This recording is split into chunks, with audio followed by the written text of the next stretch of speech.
First, I'd like to say good morning,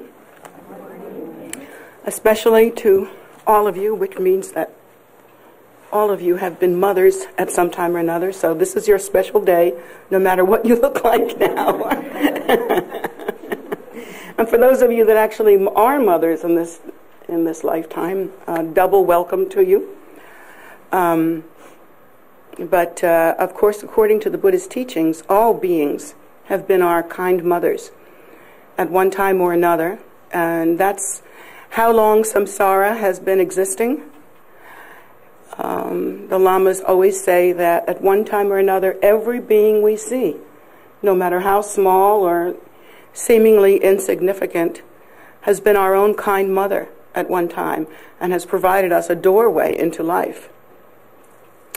And so we are told that that is one of the most meaningful reasons for us to practice bodhicitta, to practice for the sake of all sentient beings, and to dedicate our practice to them, as well as being kind on a day-to-day basis to one another, because that matters.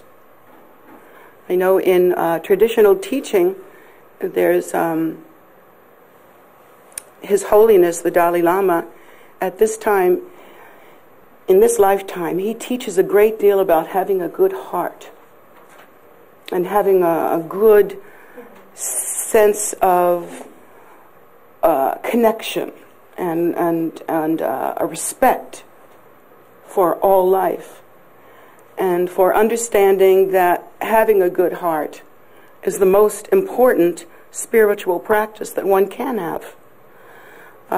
Even though we are also taught that in order to really give benefit to sentient beings, we should practice constantly and dedicate the merit to them. And a lot of times we think that is contradictory information. And because we are contradictory people and we live in dualism, that's simply how we see it.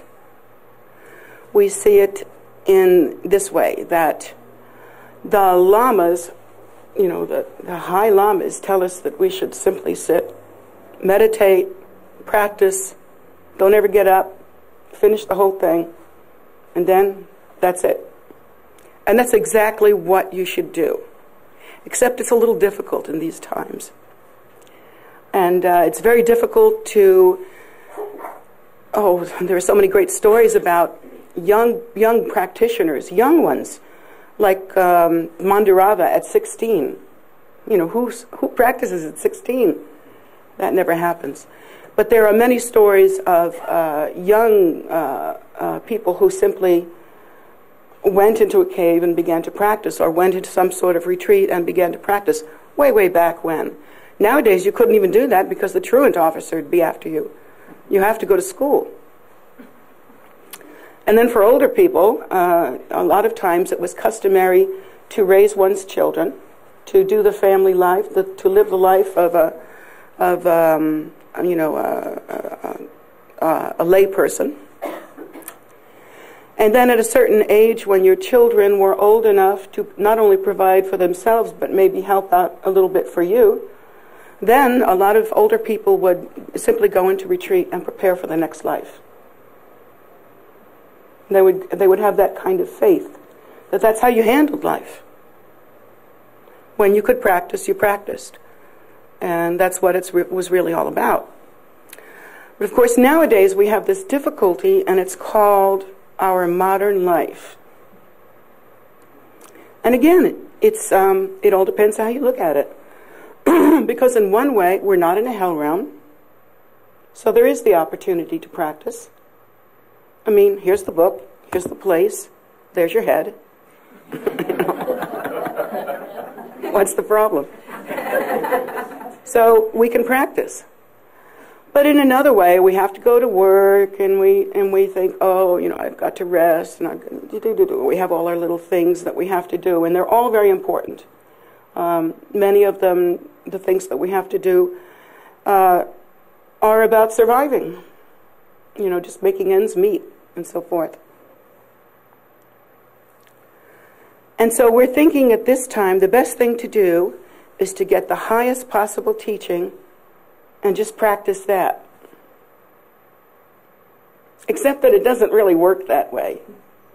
Because in those same times when 16-year-olds would go into a cave, or elder folk, when they completed their ordinary responsibilities, would do the same, go take teachings and then go and meditate and prepare for the next life.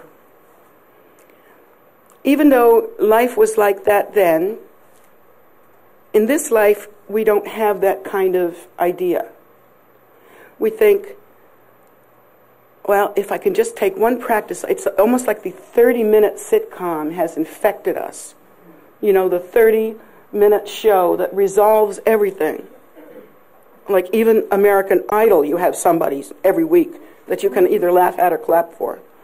So we think, oh, it must be like that, you know, that life is just, you know, you grab what you can when you can.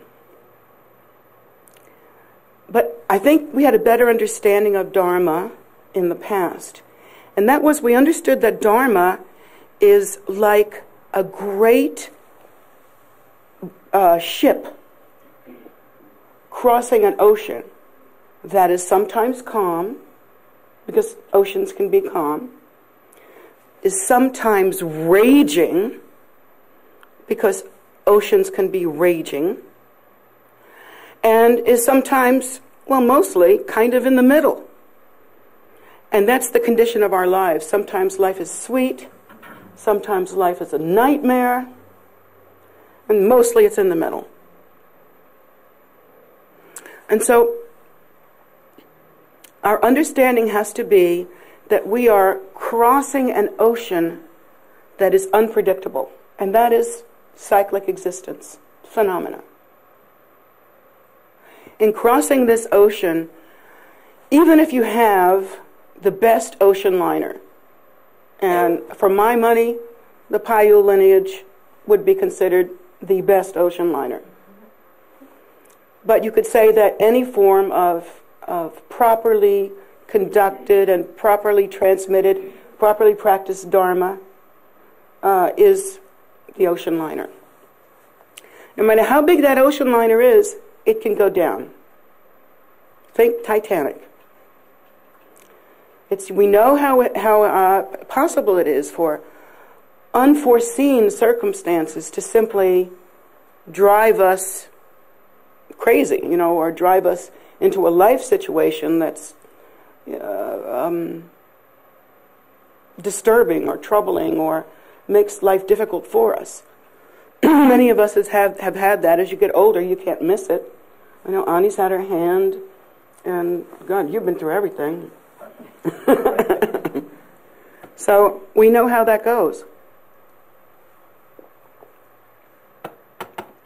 The one thing that you rely on completely and totally when you are crossing the ocean of samsara is the captain. The captain is the Lhama. And the reason why you rely on the captain, because the captain has certain skills and experience that can only be gotten by having crossed that ocean many, many times. So many times. So that there's experience, there's skill, there's method. And of course the method is the Dharma practice that we do. So we should think of it that way. We should think that Dharma is the most precious thing, because believe me, if you were in the middle of a hurricane and your boat were going down, you'd realize how precious that was. And if the only person you had to listen to in a travesty like that was your teacher telling you, get on that rubber boat, put on the life jacket. You know, if that's the person, you'd be listening like this, so focused, you know, like a horse with blinders on, so focused. But unfortunately, our lives are so, well, I have to say delusional in so many ways, so narcotic in their quality, that they leave us drunk and disoriented, and we forget. We don't know, are we on a boat? Is that the ocean? Is the captain? We're up there? Really? We sort of get confused. And it's kind of normal in samsara because we have not entered the door of liberation. Our minds have not given rise yet to the great unequaled and imperturbable bodhicitta. And we look at samsara as being out there other than in an illusory state. We see a separation between self and other. And so seeing all of that, it's like we're on a ship, yeah, but we're like drunk in a cartoon show at the same time. You know? Not really having strong orientation. So, in one way we're doing really well. We are crossing the ocean of samsara on a great ship. The great ship, best ship. And we are under the tutelage of a good captain who has crossed the ocean many, many times. And so we can relax in that. And, well, to stretch the analogy just a little bit, that great captain has maybe taught us how to swim, taught us how to practice. So we're thinking, dude, we're set. Back to the, what is that ship that went down? Titanic, yeah. Well, back to the Titanic. Dude, that ship was set too. Except that it wasn't. And that's how samsara goes. So it seems that in our disorientation, we tend to fixate on something, like we say, I'll do this one practice. I'll do Togyo. Or I'll do Kala Chakra. Or I'll do something that makes me feel really good. But we think, I don't want to spend too much time on the lesser practices that don't get the big build-up that the lamas give when they're giving you a really super-duper big practice. You know. You don't want to pay any attention to that. But what I would like to tell you is that it's so important to build a firm and perfect, thoughtful foundation. Most importantly, it's needed to practice, to accumulate mantra, to actually accomplish a deity. That means how many hundreds of thousands of repetitions of that practice, or to accomplish the three roots. And in accomplishing the three roots, it's like hundreds of thousands of each mantra, and then at the same time you also have to, whether it's clear to you or not, you are generating the deity. And therefore you are giving rise to the qualities of the deity. A few moments spent in clear generation of the deity, with view and Vajra confidence, Vajra pride, you know. A few minutes spent in that kind of practice outweighs years and years and years, I don't even know how to say how much time, of the blah, blah, blah, blah, blah that you have in your head right now. You know? The constant mental vomiting we do. Monkey in the cage, you know, all that business. It all counts, you know, it all counts. If while your mind is in a very loose, untrained state, it's filled with judgment and slothfulness, laziness, and lack of kindness, and lack of regard for others, or lack of regard for life. Well, that affects you. Did you know that? It forms you. It makes you.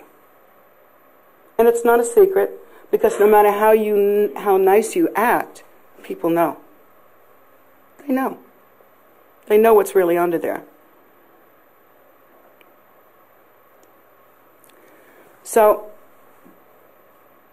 if we take the opportunity that we're given to generate the deity in a clear and thoughtful way, and to really contemplate on the qualities and the activities of that deity, well, then we really accomplish something. For one thing, we can begin to accomplish the qualities that that deity represents. Like, say, if you're doing some practice concerning white Tara, well, who wouldn't want to accomplish white Tara's qualities? I mean, she's the ultimate long life goddess. She is the mother of all the Buddhas, considered the mother of all the Buddhas. And so her qualities must be peerless. Or if one wishes to practice Guru Rinpoche, I mean, who wouldn't want to accomplish Guru Rinpoche? Who wouldn't want to bring that to the world? And to give rise to the qualities that Guru Rinpoche has.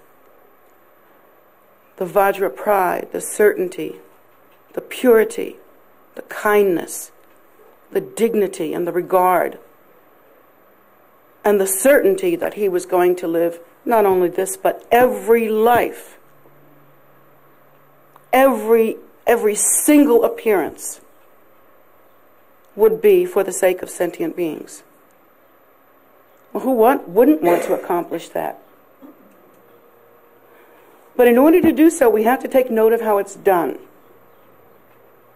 It is absolutely important to accomplish the highest practices of Dzogchen. It's exactly what the teachers have told you. It's peerless, supreme, matchless.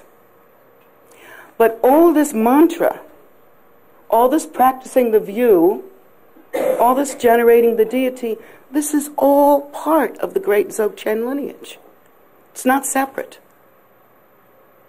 You could read it in your Nundro book. The long Dzogchen lineage prayer is there. That's how we climb the ladder. And so the people who are really successful in their deepest practice are the ones who do as much preparation, meditation, contemplation, and really and truly honestly studying the Dharma. Really truly taking the time out of ordinariness to generate themselves as the deity. This is the way to accomplish what you must accomplish in order to get across this ocean.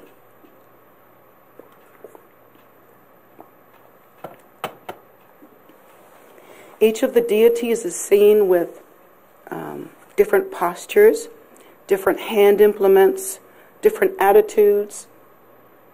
It's true, there are like wrathful attitudes, peaceful attitudes, semi-wrathful attitudes. Each of the protectors as well, they hold hand implements and different sort of gadgets and stuff. And this is just not stuff that you make a pretty statue with. They have meaning. Their meaning is a quality, a state of being, an emanation that we should accomplish. For instance, if we don't generate ourselves strongly as the deity with Vajra confidence, knowing that we are not only at home with the deity that we're practicing, but we are also non-dual with the deity that we're practicing. We accumulate so much mantra that we are non-dual. In that way, when you appear in your life, when you have things occur to you that you habitually act in a certain way about or towards, you can begin to make the changes that you need to change. For instance, if you're practicing a form of Tara, one form of Tara is where she makes the 3 precious jewels, mudra, but at the same time, she's like this. Peace. Be still. I am here. Now, what if you could do that? What if you could calm the boiling waters of samsara and say, peace, be still, I am here? Sounds like something out of an old movie, doesn't it? Starring Ben-Hur. No, wait. Something like that. But this is what we're in the game for. We wish to attain liberation. We wish to attain Buddhahood. We don't want to just hang out with, wearing red sheets. What is that? We have great clothes here in America.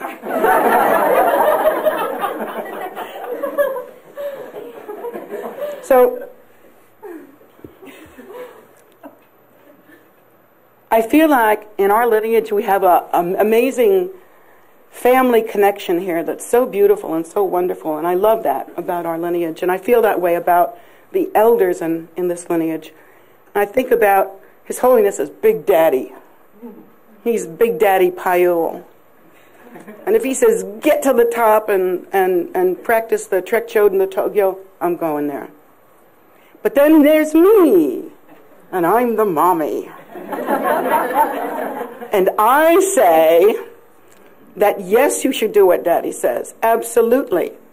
But in the moments when you're not doing that, do what I say. And that is, not only put on your socks and shoes and your gloves and your coat and all that stuff, put on your spiritual armor. Use the opportunity of deity generation and practice in order to accomplish what your goals are for you.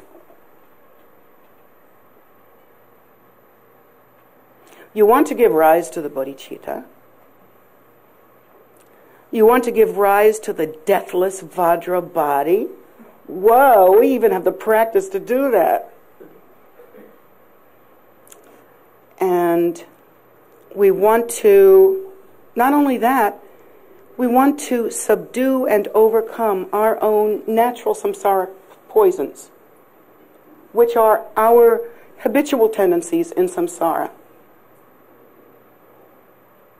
And the tendencies I'm talking about are the ones that you are training to overcome, hopefully. In some cases, maybe just hiding. But in other cases, I hope, training to really overcome. And that's hatred, greed, ignorance, jealousy, warring pride, fear. Did I say fear? Anyway, those kinds of qualities. That is what we use generation stage practice to perfect ourselves with. To accomplish getting to a place where when we begin to do the deeper Dzogchen practices, the way has been made clear. Channels, winds, and fluids are clear. We are ready. We have qualities. We're different. We're changed.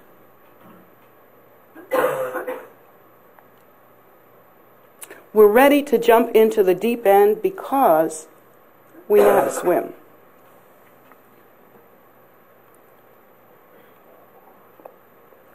Jumping into the deep end is not such a good idea when you don't know how to swim. And I've seen it for myself. I've seen students that would go in a prideful way. They didn't realize it was prideful because they felt great devotion for the Lama. But there was a kind of inner pridefulness that said, I'm ready, I'm going to take the biggest teaching. I'm going to wallop the heck out of it. And I'm just going to sit in the lotus position and never come out. And of course that never happens. Why does that never happen? Because you take the big teachings and you sit, and then life changes. Life says, oh no, I have to work a little more. Or, oh no, one of my children, this is happening, or that's happening, or, my house is falling down, or time for a new car, or something like that. Life kind of gets you off track, as it does. Distractions, got family problems. And so while your intention was to sit there in a lotus position in your room and not come out till you were done, just like Big Daddy said, why hasn't it happened that way? Because you didn't do the preparation work. You have to gather merit. The interesting thing about being on the path, that while you're on the path and practicing, you are gathering merit. But it also takes merit to be on the path and to practice. So that if you fall off the wagon, so to speak, and forget to practice, stop practicing, life gets thicker, thicker, thicker. And then when you get back to the books, you go, I'm not even interested in this anymore. Suddenly, life has just taken a turn, and you don't even know it. Or you sit down to your books, and it's like, okay, 2 hours, and then I'm going to go do something else, so hurry up. And so your practice becomes, I wouldn't say worthless, it's never worthless, but I would say kind of hopeless, not very deep. It's not going to change, not going to put you where you want to be spiritually. So the thing to do is to gain not only Vajra confidence and to give rise to these good qualities, but to build a good, strong foundation of merit. It's so important to do it just the way they've always done it. For instance, I know some of my students, in fact, have gone on to the highest teachings, haven't even come close to finishing Nundro. Haven't even come close. And I'm sorry, because I don't think it's a bad thing. I don't think it's a dirty secret. I think it's an unfortunate loss of an opportunity. That as your spiritual mother, I must say to you, go back. Redo. Finish it. And if you're not satisfied with your progress, do another one. I don't know how many Nundros His Holiness has done, but what was it, Doji Rinpoche did like, I don't know, 20 or something? Some crazy number. I don't think I know the number, but I may be misspeaking, but it was like... 23. Was it 23? Yeah, sounds right. And he was in pretty good shape when he started. So what do you think his motivation was? Sure, he was dedicating all of the practices to sentient beings, but he was being the very display of Guru Rinpoche, showing us this is how you rise from the muck of samsara as a gorgeous lotus. And then what happened at the end of his life? Nirvana, miraculous signs, of course, again. Then he returns. Now he's a little monk. I think he's probably doing the same thing right now. And we sit around and go, but I'd really like to do the heavier stuff. Because I did some mantra and I'm way past that. Right.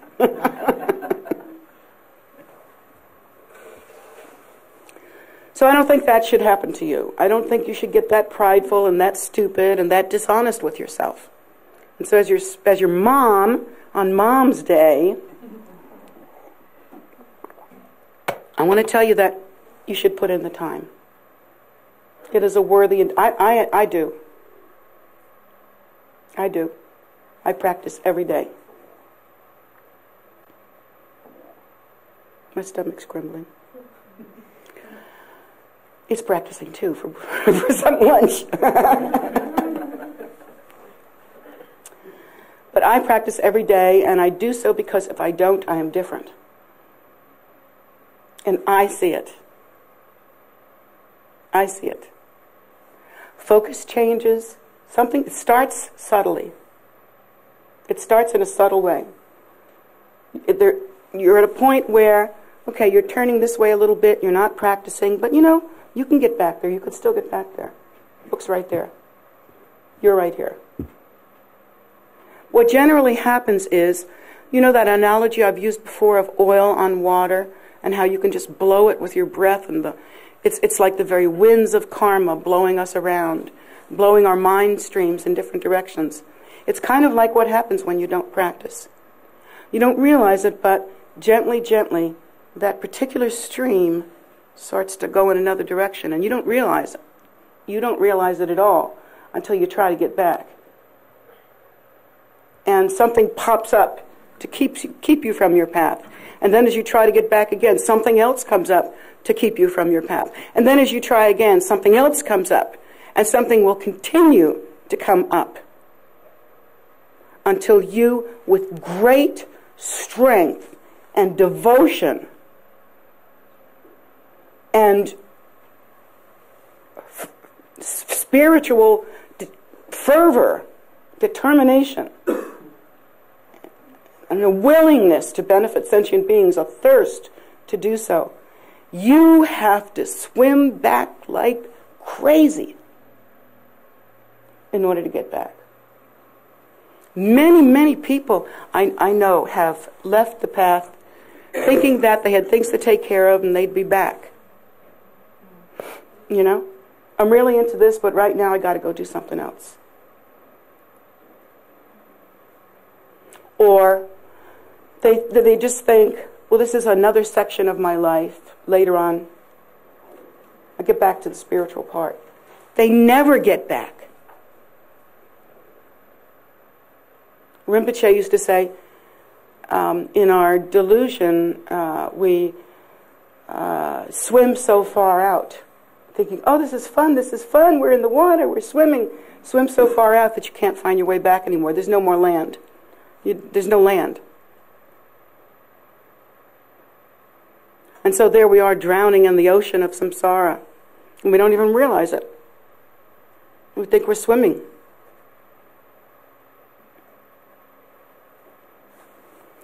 The opportunity to practice and the merit to do so are the two most perfect, peerless treasures that you have. And although it's okay to lose an arm or a leg, you'll be all right. Don't lose that. Don't lose the merit and determination to practice.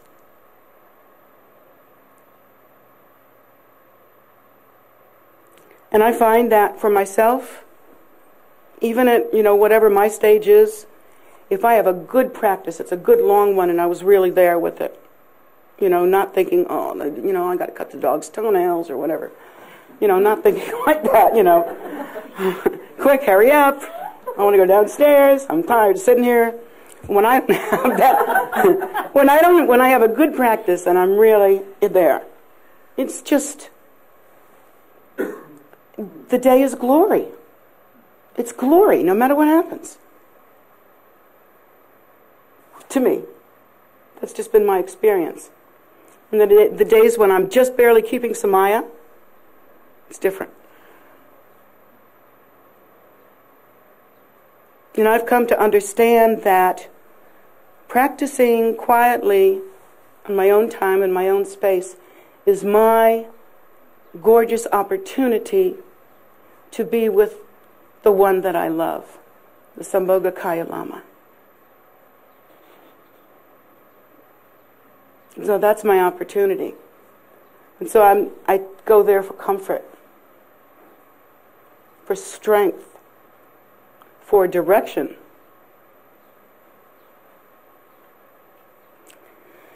And I pray a lot. I pray the way the books teach me, but I also pray from my heart. And I do ask for help. I get it. I ask for inspiration. I get it. I ask for strength to keep going. I get it. But I feel that that constant building of a storehouse of merit is what makes this a precious human rebirth.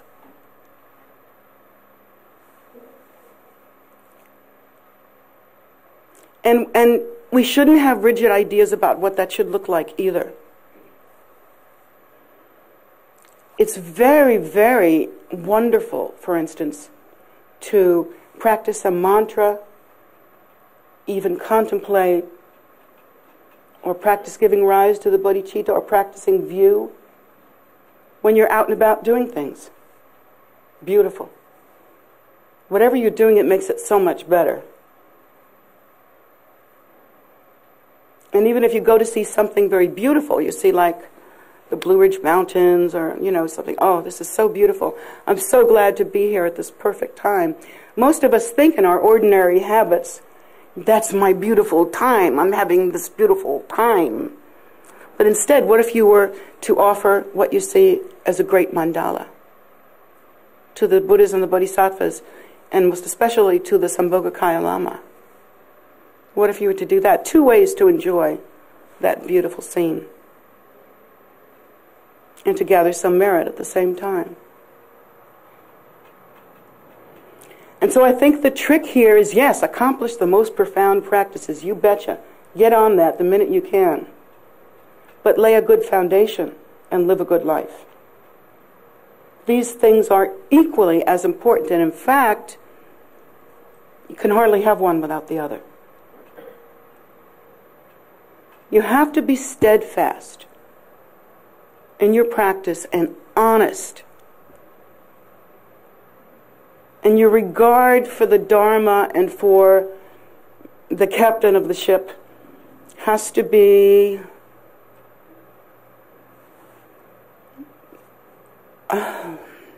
flawless.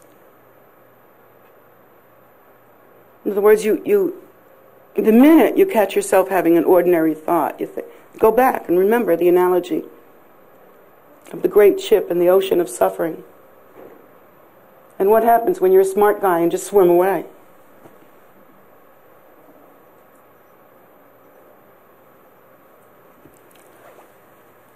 Try to remember that above all, as Buddhists we learn cause and result.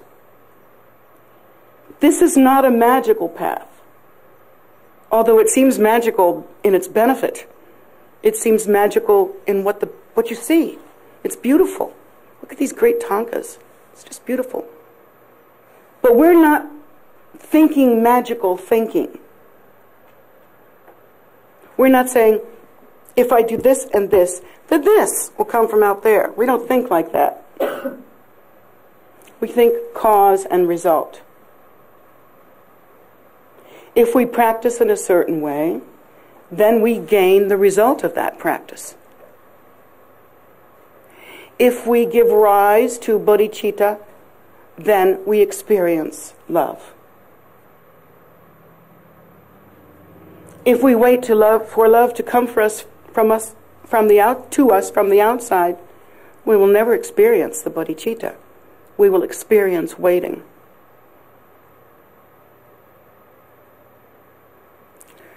And so our job then is to be conscious, step by step, bit by bit. Don't just fall across the deck of this great ship. Be careful. Watch your steps. Where are you? Concentrate. Try to remember that it's about cause and result. And even if people don't know that you are having maybe hateful thoughts inside your mind, they can't tell because you're not saying it out loud. Well, first of all, it's not true. We can all tell. Especially your teacher. But others can tell too. They don't know that they can tell. But we all have each other's number. We read it. We should understand and take responsibility for our own poisons. It's not for somebody else to change us. In the same way that no one can die for us or die with us and stay in the same place.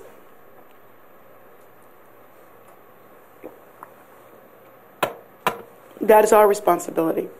When we die, we will die with the habits that we have created, with the merit that we have stored, with the wisdom that we have gained, and if we have bothered to give rise to the bodhicitta in the space of bodhicitta. That's how we will die, and that's how we will be reborn. But if we haven't done any of these things, and we're simply waiting for life to work out, or waiting for someone to give us more love, or more money, or more satisfaction in some way, that's it. What did you learn during your whole life except waiting? So you live and die in that kind of condition. We understand as Buddhists that the causes that we create will bring result. That's good news if you're practicing Dharma, and bad news if you're not practicing Dharma. But mostly the main thought is that Buddha is in the palm of your hand. Just like it says in our lineage prayers. In the same way that you can't figure out where your self is it in your hand? Maybe it's in your eyes, up your nose, in your ear. Where is yourself? Well, we don't know where that is, but we do know that the Buddha nature is all pervasive. And that you have been given this opportunity to gather merit, break through, and accomplish. And I'm asking you not to waste it on stupid stuff. Prideful ideas that you can only practice at a certain level, you know, and thinking, oh, I'll sit on my little cushion, but, you know, the temple could rot around me. I'm not going to clean it, you know. And you know, people could starve and die right next to me. Animals could be beaten right next to me or be put to death right next to me. It's not a damn thing I'm going to do about it. That's not Buddhism. Buddhism talks about extraordinary effort and ordinary human kindness as well.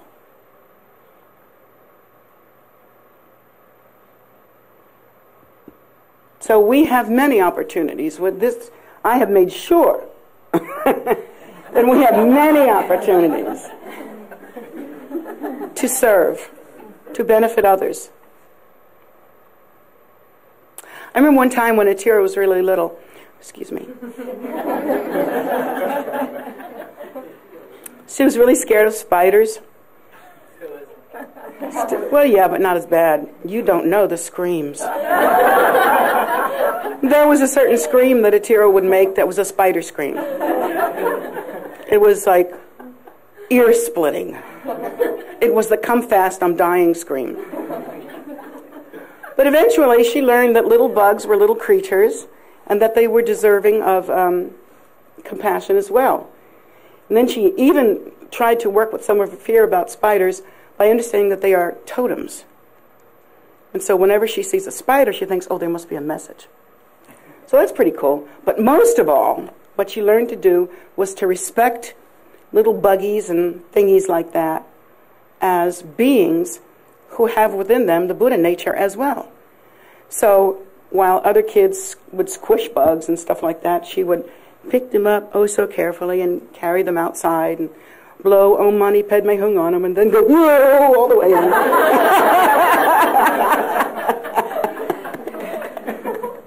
But she would take them outside and blow Om Mani Padme Hung and give them, you know, some kind of blessing. And I remember thinking that.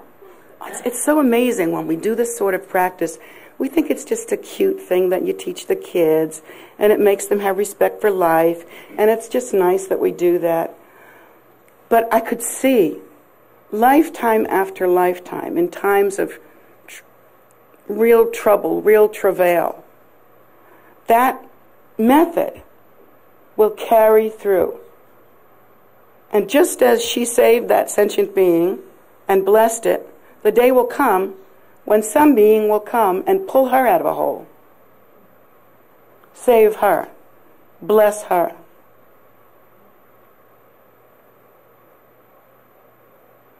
And I know for myself, I always try to make sure the creatures around me are fed and watered and cared for, to the distraction of many of the people that help me. And, I really try to, be aware of my environment. I mean, like if a plant is dry in my house, it screams at me. I'm like, I can't even sit down until I water this plant. I mean, this to the dismay of my handlers. Believe me.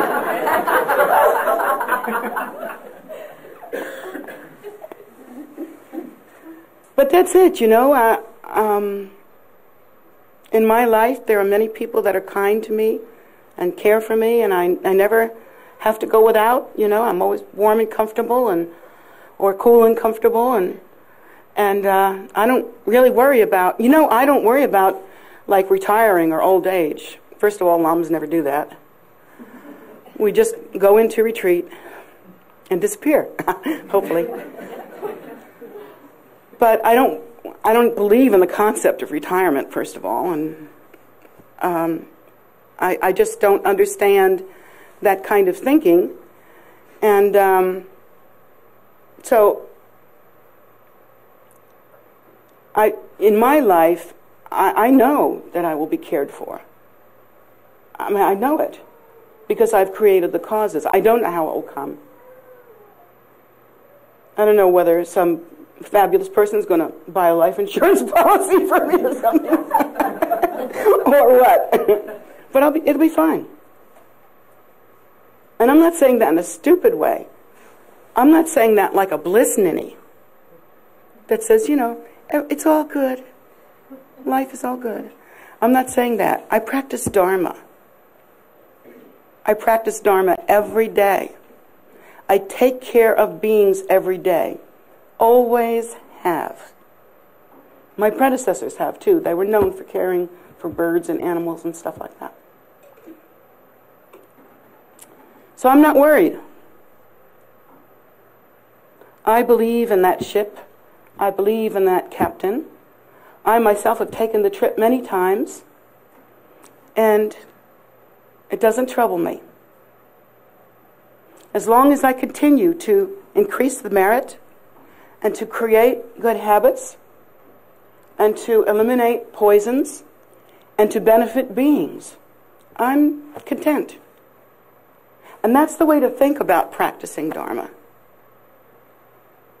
That's the way to think about it. It's not a burden. It's a blessing, an opportunity. I mean, it's cake. My goodness, it's cake compared to what samsara is without it.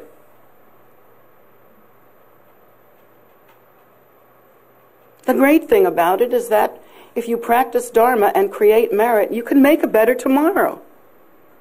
You don't know when it will ripen, but you just keep going. It doesn't matter. And you don't stop.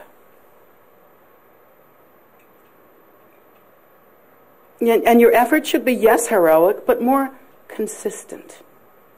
Every day. That is the jewel, the nugget, the center of your day.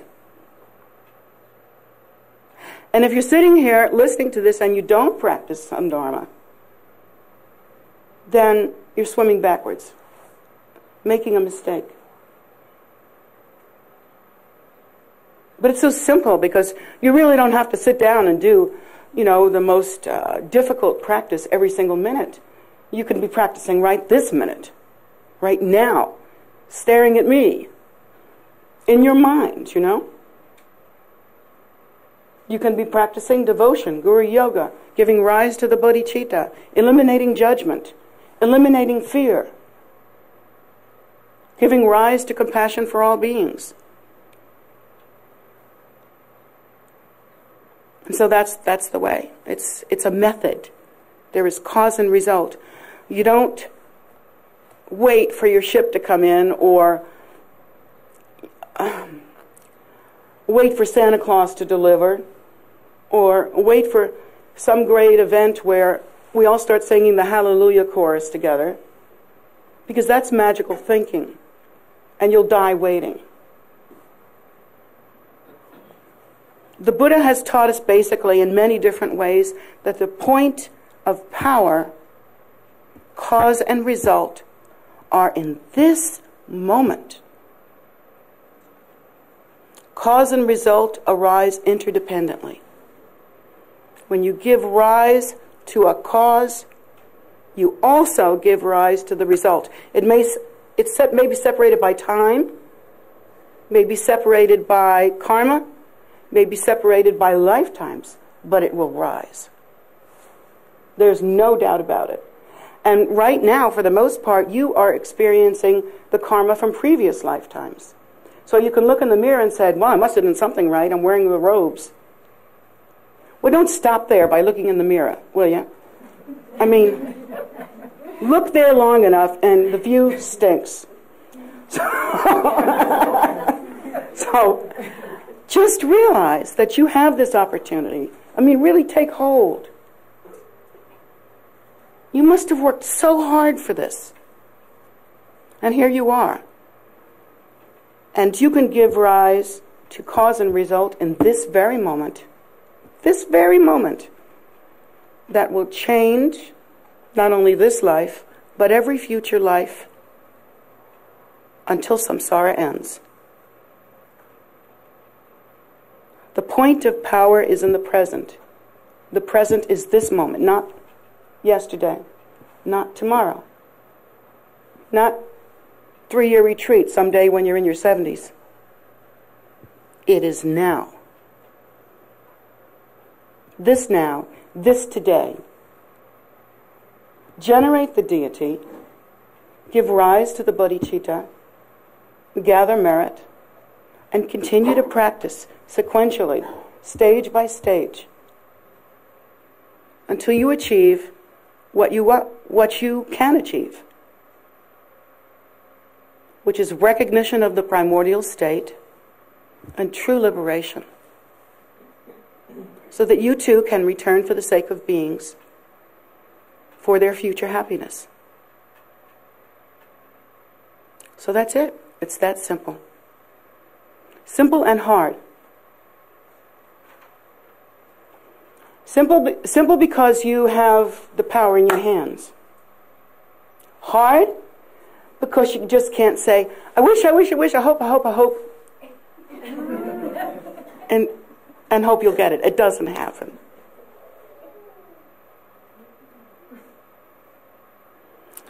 So I hope you get it. Just like I see some people getting it. I see some people going, whoa, I've been really off track, and now I'm really getting back on track. Like this. I'm so worried about being off track again. And that's good. Even realizing you're off track is good. Realizing that you've come all this far and you know nothing is good. But on top of that, you should also recognize that this moment is the moment of power, of change, of recognition, of liberation, whatever you make it.